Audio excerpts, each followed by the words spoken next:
Ni koyan kai rake ma in tambaye ka da Allah. Ina jin ka. Wai a Najeriya ma an taɓa wani rigima kuwa? A'a, ko ma wani ba taɓa yi ba a Najeriya. A haba da Allah. Yi mana. Yau, assalamu alaikum yan rake. Wa alaikum salam. Ya gajiya? Lafiya lau. Ka san me ya faru? A'a. Wallahi ina so zan je Lagos ne. Kuma ni kaga sauri nake.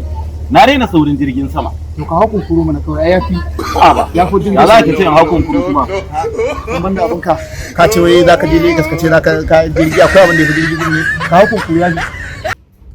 Wayan ka rake ma in tambaye ka. To ina jin ka. Da Allah, America tana da nisa kuwa? A'a ba ta ka ganta can fa kana shan kwanan nan ga tana a can. Kan kwanan can kana ca kana na. America? Kware kuwa. Allah yan kai rake in tambaye ka ma. To ina jin ka. Wai an taɓa rigima a Sambisa kuwa? A'a, tafsiri ake a wajen. In zuwa? Ka kai da ka zo da tambayar.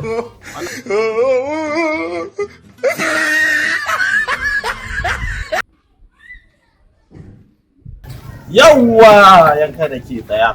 To, Yanzu nan wani ya kira da yake tambaya ranar ce da amma ban sani ba ya bari in na ganka sai in tambaye ka. to ina jin ka. Ka san tambayan da ya man? A'a, Wai Najeriya ƙasa ce kuwa? a local government ne a jihar Nijar. Na gode. Yawa, yawa.